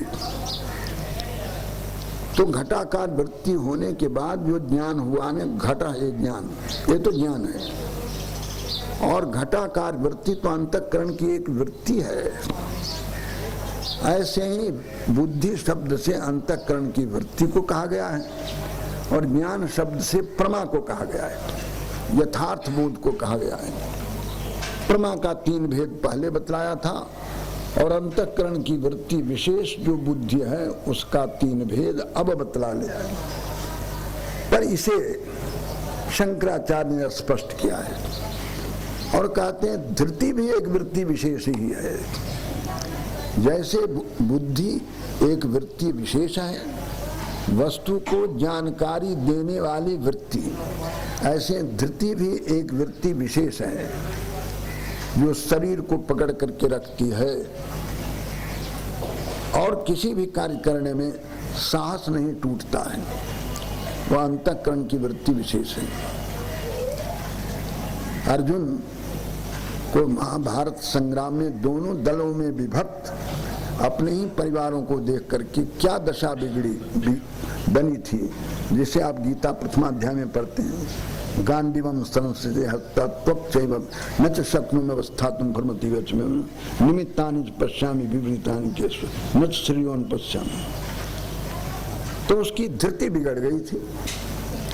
धृति बिगड़ गई थी जो एक वृत्ति विशेष है, जिसके कारण से वो वीर कहलाता था। वह धैर्य उस समय टूट गया था। तो जैसे धृति एक वृत्ति विशेष है, ऐसे बुद्धि भी एक वृत्ति विशेष है। और ज्ञान तो कहते हैं प्रमा को, किसी वस्तु के बोध को ज्ञान कहते हैं। अतः ज्ञान और बुद्धि दोनों पर्याय मत मानिए और पर्याय मानेंगे तब कोई प्रश्न जब कर बैठेगा ना कि ज्ञान के 3 भेद बतलाने के बाद बुद्धि के 3 भेद बतलाने की क्या आवश्यकता थी, तो वहां आप तो या तो चुप हो जाएंगे, क्योंकि पहले से आपने मनन किया नहीं कि जब ज्ञान के 3 भेद कह चुके हैं तो बुद्धि के 3 भेद बतलाने की आवश्यकता ही क्या है। शंकर भाषा आपने पढ़ा नहीं, तो ऐसी स्थिति में आप चुप्पी साध लेंगे और कहेंगे होगा कुछ, आप पढ़ लीजिए ग्रंथ। ऐसा कह करके आप अपनी पिंड छुड़ाएंगे। और पहले से मनन किया हुआ रहेगा ना, तो आपकी जबान बंद नहीं होगी, बल्कि उस समय जबान और भी खुल जाएगी। हाँ, मौके से इसने प्रश्न किया है। अब इसके उत्तर देते समय हमें भी स्पष्ट भान होगा। बुद्धि अंतःकरण की वृत्ति है और ज्ञान तो प्रमा है, यथार्थ बोध है। ऐसे ही धृति भी एक अंतःकरण की वृत्ति ही है। इसलिए बुद्धि और ज्ञान दोनों पर्याय नहीं हैं। तो सात्विकी बुद्धि कह दी गई है। प्रवृत्तिम च निवृत्तिम च कार्या कार्य भया भय बंधम मोक्षम च या व्यक्ति बुद्धि सा पार्थ सात्विकी। अंतःकरण की उस वृत्ति को सात्विकी वृत्ति कहते हैं, जो प्रवृत्ति को जाने, निवृत्ति को जाने, भय को जाने, अभय को जाने, कर्तव्य को जाने, अकर्तव्य को जाने, यथावत। और इससे भिन्न राजसी बुद्धि। यया धर्मम धर्मम च कार्यम च कार्यमेव च अयथावत प्रजानाति बुद्धि सा पार्थ राजसी। हे पार्थ, वह बुद्धि राजसी है जिस बुद्धि से न धर्म को समझ रहा है, न अधर्म को समझता है, न कर्तव्य को समझता है, न अकर्तव्य को समझता है। अयथावत, यथावत नहीं जान रहा है। धर्म को, अधर्म को, कर्तव्य को, अकर्तव्य को यया बुद्धिया अयथावत प्रजानाति सा बुद्धि राजसी। ऐसी बुद्धि को राजसी बुद्धि कहते हैं। राजसी बुद्धि तामसी बुद्धि मुमुक्षुओं को त्याज्य है और सात्विकी बुद्धि संग्राह्य है। सात्विकी बुद्धि को अपने झोले में रखे और राजसी तामसी बुद्धि को छोड़ दे, निकाल के फेंक दे वही। क्योंकि राजसी बुद्धि तामसी बुद्धि उसे मंगलमय मार्ग से विचलित कर सकती है और सात्विकी बुद्धि उसे सहायता पहुंचाएगी। इसलिए सात्विकी बुद्धि को अपने संग्रह में रखे, राजसी और तामसी बुद्धि का परित्याग कर लेना। यह बुद्धिया धर्मम अधर्मम च कार्यम च अकार्यमेव च अयथावत प्रजानाति। जिस बुद्धि के द्वारा धर्म को, अधर्म को, कर्तव्य और अकर्तव्य को अयथावत जानाते, ठीक ठीक नहीं जानता है, ऐसी बुद्धि को राजसी बुद्धि कहते हैं अर्जुन। चलो, तामसी बुद्धि माने क्या? अधर्मम, पाप को पुण्य समझता हो और पुण्य को पाप समझता हो। प्रजापति के पास में दैत्यों के प्रतिनिधि विरोचन गए और देवताओं के प्रतिनिधि इंद्र गए आत्मविद्या सीखने के लिए। प्रजापति ने एक विराट का एक घोषणा की थी, जो आत्मा है वह अपहत पापमा है, वह कभी न बूढ़ा होता है न मरता है, और उसको जो जान लेता है वह संसार में विजयी होता है। ते जो आकाशवाणी से प्रजापति ने घोषणा की, उसे देवता लोग भी सुने और दैत्य लोग भी सुने।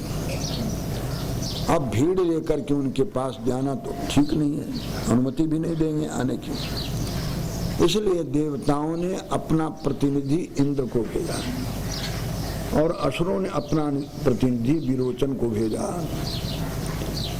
ये दोनों गए प्रजापति के पास आत्मविद्या सीखने के लिए।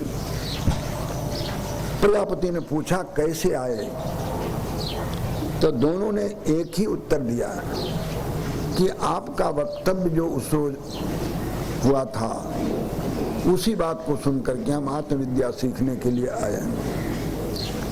प्रजापति ने कहा ठीक ठहरो। तो दोनों वहां गुरु सेवा में लग गए गोबर फेंकना, गाय चराना, माने जो सेवा गुरुकुल की होनी चाहिए सब करने लगे। 32 वर्ष बीतने के बाद दोनों को प्रजापति ने बुलाया और दोनों को उपदेश किया, एक ही जैसा उपदेश किया कि तुम लोग पहले कांच में जाकर देखो। तो दोनों देखा तो अपना प्रतिबिंब दिखाई पड़ा। फिर कहा कि ये जो ब्रह्मचारी का वेश है ना, जटाजूट हो गया, इसको ठीक कर लो और अच्छे कपड़े अलंकृत होकर के देखो। ऐसा देखा। बस यही आत्मा है, यही आत्मा है। दोनों ने शरीर को ही आत्मा मान लिया। शरीर ही आत्मा है, इसको सजा करके, खिला पिला करके, धो पोछ करके रखना चाहिए, यही आत्मा है। और इसी ज्ञान से अजरो बिजरो विमुक्ति विशोको विदिगता अपिपाशा ये सब हो जाएगा। उस समय तो समझ लिया, किंतु बाद में और वहां से चलते समय कम से कम प्रजापति से पूछते कि हमारा उपदेश पूरा हो गया है कि नहीं, इस संबंध में और भी कुछ आप उपदेश करेंगे कि यही अंतिम है। पूछा ही नहीं। इंद्र और विरोचन ने वैसा किया जैसे आजकल आश्रमों में साधु करते हैं। साधु जाएंगे ना तो कोठारी से बहुत मीठी मीठी बात करेंगे प्रबंधकों से, और जब जाने का आएगा तो चाबी भी नहीं देंगे, चले जाएंगे। जो आश्रमों में रहते हैं उनको इन सब बातों का पता है, बिना पीछे हुए चले जाएंगे। ऐसे ही इंद्र और विरोचन ने भी प्रजापति से पूछा भी नहीं और दोनों ने अपना बिस्तरा उठाया, चल दिया। विरोचन तो लौटा ही नहीं और इंद्र को संदेह हुआ कि जो इनकी घोषणा थी वो शरीर में तो घटती नहीं, इसलिए एक ऐसी आत्मा हो सकता है। तो इंद्र तो फिर करके 3 बार और गए, किंतु विरोचन बस शरीर को ही आत्मा मानकर और अपने समाज में, दैत्य समाज में आकर बड़े सिंहासन पर बैठकर उपदेश करने लग गया। यह शरीर ही आत्मा है। हम प्रजापति के पास से आत्मविद्या सीख कर आए हैं। इस शरीर को संभाल करके रखो, इसे किसी प्रकार का कष्ट न हो, इस तरह से संभालो। और देखो भाई, प्रजापति अपने भाषणों में कई बार कहते थे जिससे तुम्हें दुख होता हो वह पाप है और जिससे सुख होता है वह पुण्य है। तो प्रातः काल उठते हो और ठंडे पानी में नहाते हो तो तुमको सुख होता है कि दुख होता है? सभी ने कहा बड़ा दुख होता है, गर्म पानी से नहाना चाहिए। बहुत से लोग गर्म पानी से नहाते हैं, हम तो सदा ठंडे पानी से नहाते हैं। तो प्रातः काल उठ करके ठंडे पानी में नहाना पाप है, प्रजापति ने कहा। जो दूसरे धन के ऊपर आक्रमण करते हो तो तुम्हें सुख होता है? हाँ, बस यही धर्म है। उल्टा उल्टा उपदेश सब कुछ कर दिया है। सारे दैत्यों की बुद्धि बदल डाली और सब दैत्य उल्टे ही समझ गए। यही बात कहें कि अधर्मम धर्म मितिया, पाप को तो पुण्य समझती हो और पुण्य को पाप समझती हो। जो तमसा छन्न बुद्धि है, ऐसी बुद्धि को तामसी बुद्धि। सर्वार्थान विपरीतांश्च, सारी बातों को उल्टे ही मानते हैं, सारी बातों को उल्टे ही मानता है, ऐसी बुद्धि को तामसी बुद्धि कहते हैं। कलकत्ते में हमारा चातुर्मास था और मारवाड़ी भक्त वहाँ अधिक हैं। ऐसे तो सभी मिले जुले हुए हैं, बंगाली भी हैं, उत्तर प्रदेश की भी हैं, बिहार के भी हैं, किंतु वहाँ भक्तों में मारवाड़ी भक्तों की बहुलता है। एक माता जी अपने पुत्र के साथ आई थी, पुत्र को भी कुछ उपदेश सुने मिलेगा, तो हम अपने स्वभाव से, जैसे हमारी आदत है उसके अनुसार, जब लड़के आते हैं तो उनको हम माता पिता की भक्ति का, सेवा का उपदेश करते हैं। हमने कहा ये तुम्हारी कौन है? तो कहा ये माँ है। तो इनके चरणों में मस्तक लगाकर तू प्रणाम किया करो। सधवा स्त्रियों को कहते हैं पति के चरणों में मस्तक लगाकर प्रणाम किया करो। तो बहुत तो हमारी बात मान जाती है, और जिनको मानना अभिष्ट नहीं हो तो चुप रह जाते हैं कि बाबा की बातों में क्यों पड़ना है। ये कहते हैं सुन लेना चाहिए, करना तो अपने अधिकार की बात है, करें न करें, पर इनका विरोध क्यों करना, इसलिए वो चुप रह जाते हैं। हमने उस लड़के को कहा नहीं मानता, अपने घर में जाकर के माता पिता के चरणों में मस्तक लगाकर प्रणाम नहीं करता, ये तो उसके अधिकार क्षेत्र का था। पर उसने सामने ही कह दिया, अपनी माँ को सुनाते हुए कहा कि महाराज ये माता पिता का हमारे ऊपर क्या उपकार है, जिस उपकार के बदले आप उनके चरणों में सिर लगाने के लिए कहते हैं, उनका उपकार क्या है। हम बड़े प्रेम से सुनने लगे कि इसके आगे क्या बोलता है, और सुनना चाहिए। उसने कहा कि माता पिता ने शौक मौज किया और हमारा जन्म हो गया, तो इसमें उनका उपकार क्या है। हमने उस मारवाड़ी माता से कहा, माता जी सुन रही है क्या कह रहा है, इसी से तुम आशा लगाए बैठी है कि जीवन काल में भी ये सेवा करेगा और मरने के बाद तर्पण करेगा, श्राद्ध करेगा। ऐसे पुत्र से ऐसा आशा की जा सकती है क्या। ये तो वर्तमान पुत्रों की दशा है और उनके लिए अपना परलोक सब गंवा रहे हैं। ऐसे पुत्रों के लिए घर में यदि पुत्री लगातार 4 हो जाए तो माँ बाप दोनों सिर पकड़ करके रोएंगे, क्या हो गया।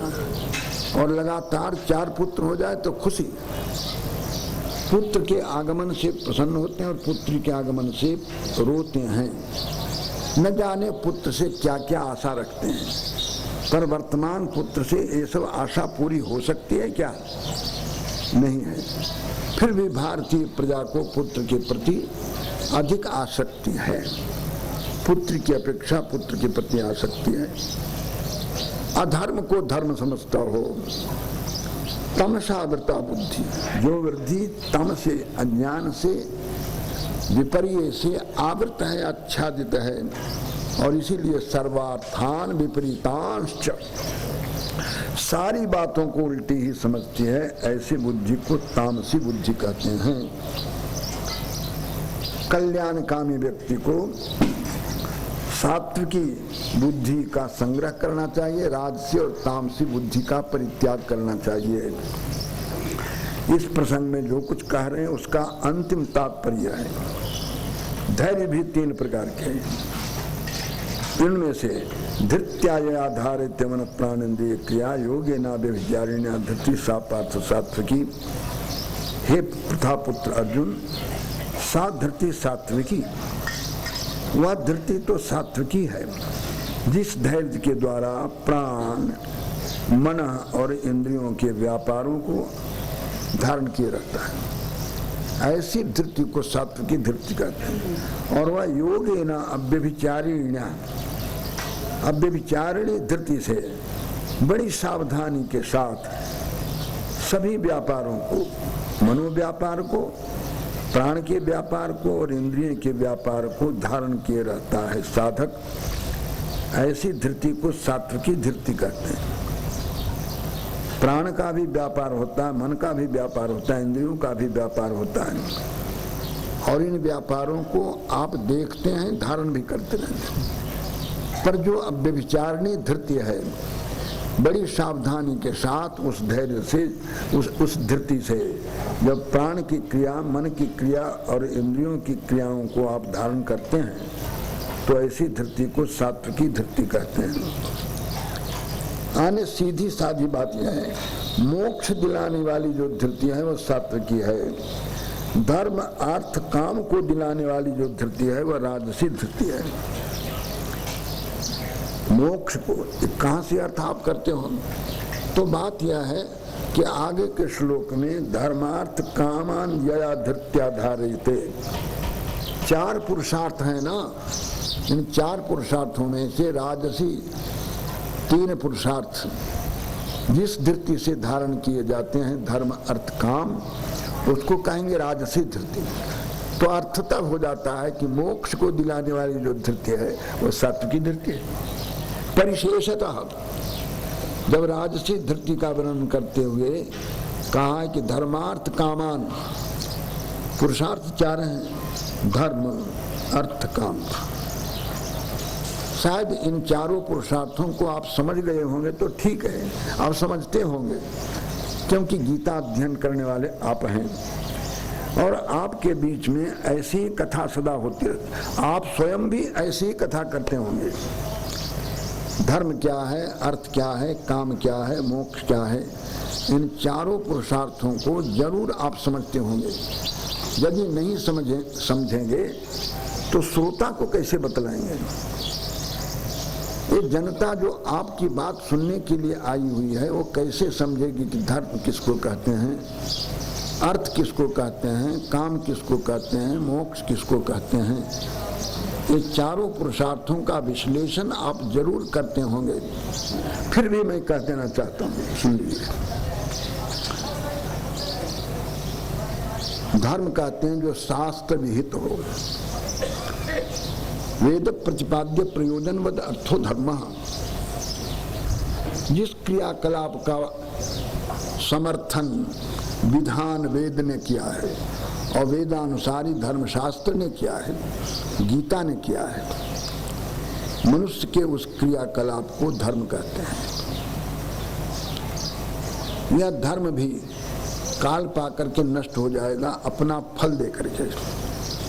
अपना फल देने के बाद धर्म भी समाप्त हो जाता है। कितना भी धर्म आपने किया होगा, जब फल देगा तो उस फल देने के बाद धर्म नष्ट हो जाता है। इसलिए धर्म भी नाशवान है। ऐसे फल देने से पहले भी नष्ट हो जाता है। यदि आपने कुछ प्रबल पाप किया है तो पापाचरण से धर्म किया हुआ धर्म भी नष्ट हो जाता है। शास्त्रों में कहा है एक कर्मनाशा नदी है, जैसे गंगा नदी है ना, ऐसे एक कर्मनाशा नदी, जैसे यहाँ पर इंद्राणी नदी है। हम तो समझ रहे थे कि आलंदी जैसे पवित्र स्थल में इंद्राणी नदी इतनी पवित्र होगी कि किसी भी घाट में उतर करके स्नान कर सकता है। पर हमने देखा तो मालूम पड़ा कि सभी घाट स्नान के योग्य नहीं है। जो दुर्दशा इंद्राणी नदी की यहाँ हुई है देखी नहीं जाती है। पता नहीं यहाँ की जनता, यहाँ के आचार्य और यहाँ की सरकार कैसे हैं, जो एक छोटी सी नदी है उस नदी का भी ठीक ठीक स्वच्छता नहीं कर रहे। सड़कों की जो दुर्दशा दिखाई पड़ती है तो हमें यहाँ के नगर पालिका पर भी एक चिंता होती है कि देखो इतना बड़ा अनुष्ठान हो रहा है, आए दिन हजारों व्यक्ति तीर्थ यात्रा के लिए जाते हैं। उस नगर की नगर पालिका को तो बहुत जागरूक रहना चाहिए। एक भी मार्ग ऐसा नहीं हो जो गंदा हो, पर सारे मार्ग गंदे दिखाई पड़ते हैं। कैसी नगर पालिका है, कैसी यहाँ की प्रजा है जो इंद्राणी नदी को भी गंदा कर रखा है। धन्य है। यद्यपि इससे भी देव नदियों को हमने गंदी देखा है, जैसे कि जमुना जी। दिल्ली में जमुना जी की दुर्दशा जो दिल्ली वासियों ने की है ना, वो तो इंद्राणी से भी गई बीती है।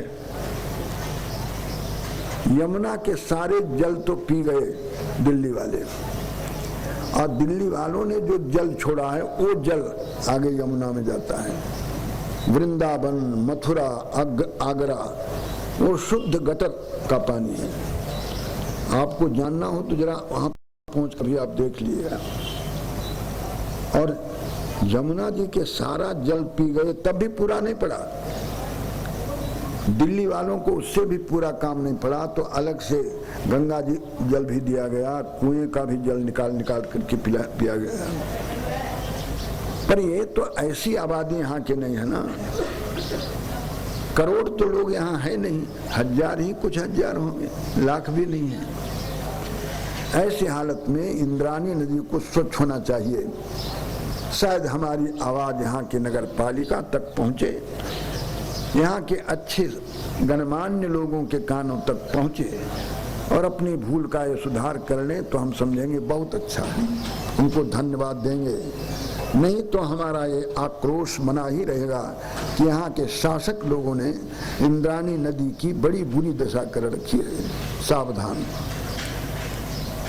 हम परिशेषतः मोक्ष चाहने वाली धृति को ही सात्विक धृति कहेंगे और धर्म अर्थ काम को दिलाने वाली धृति को राजसी धृति कहेंगे। धृत्याया धारित्य मन प्राणेन्द्रिय क्रिया योगे न व्यभिचारिण्या धृति सापर्थ। यद्यपि मोक्ष का नाम नहीं आया है इस 33वें श्लोक में, मोक्ष दिलाने वाली धृति को सात्विकी धृति कहते हैं, ऐसा नहीं कहा है। किंतु राजसी धृति में धर्मार्थ काम का नाम लिया है तो एक ही पुरुषार्थ तो शेष रह गया ना। जिस पुरुषार्थ को दिलाने वाली धृति को सात्विकी धृति कहेंगे। योगे ना अव्यभिचारिण्या, ऐसा तो विशेषण दिया है। जो धृति अव्यभिचारिणी हो और जिस धृति के द्वारा प्राण की क्रिया, मन की क्रिया, इंद्रियों की क्रिया को साधक धारण करता हो वह धृति तो सात्विकी है। और जिस धृति के द्वारा धर्म अर्थ काम को धारण करता हो, आसक्ति पूर्वक धारण करता हो, फल का चाहने वाला फलाकांक्षी व्यक्ति धारण करता हो, उस धृति को राजसी धृति कहते हैं। तो कभी कभी अर्थात भी अर्थ लगाना पड़ता है। जब राजसी धृति को बतलाते समय धर्मार्थ काम इन तीनों पुरुषार्थों को धारण करने वाली धृति को राजसी धृति कहते हैं, तो परिशेषतः मोक्ष दिलाने वाली धृति को सात्विकी धृति कहेंगे। इससे आगे एक तामसी धृति भी है। प्रातः काल अलार्म कह रहा है कि 4 बज गया उठो, और वो सोया हुआ व्यक्ति अलार्म को दबा करके फिर सो जाता है, वो भी उसका धैर्य नहीं। कभी कभी ऐसे महापुरुषों का रेल यात्रा के दिनों हमें भी दर्शन हो जाता है। आश्रमों में तो ऐसे पुरुष आ ही नहीं सकते और न ऐसे पुरुष के पास रहने का हमें कभी मौका मिलता है, पर रेल यात्रा के दिनों ऐसे लोग दिखाई पड़ते हैं। यहाँ 4 बजे उठ करके हम नित्य कर्म में लग गए, वहाँ वो और भी चादर लंबी करती जा रहा है और चाय वाले को बुलाएगा और लेटे लेटे वेटी चाय पिएगा। धन्य, वो भी धैर्य है।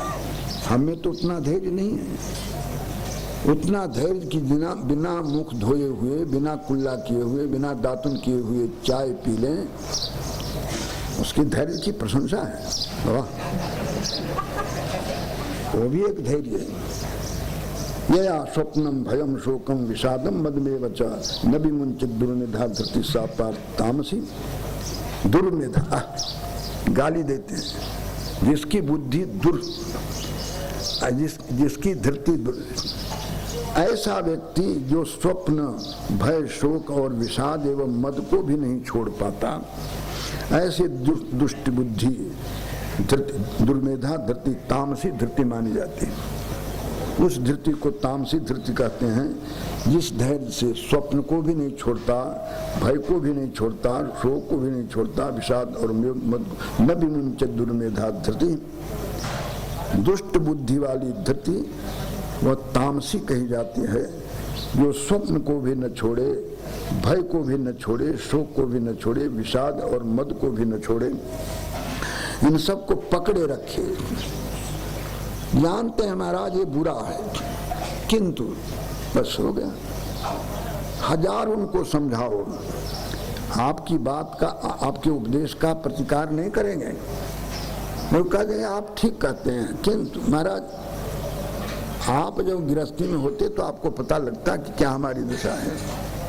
आप तो बाबा हैं, इसलिए हमारी पीड़ा का कोई आपको पता ही नहीं है।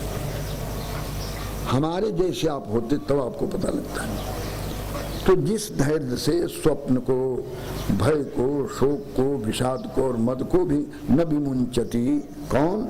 दुर्मेधा धृति, दुष्ट बुद्धि वाला जो पुरुष है, ऐसी धृति को तामसी धृति कहते हैं। कल्याण चाहने वाले को सात्विकी धृति, मोक्ष दिलाने वाली धृति को पकड़ना चाहिए।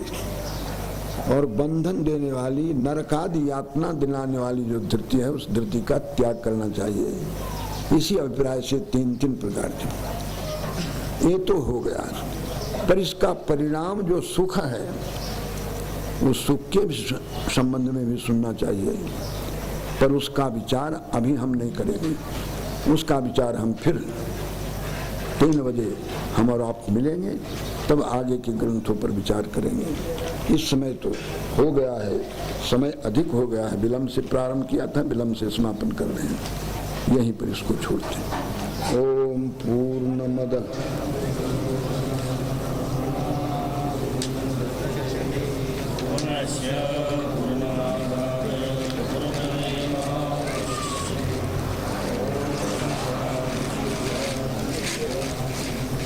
शंकरं शंकराचार्यं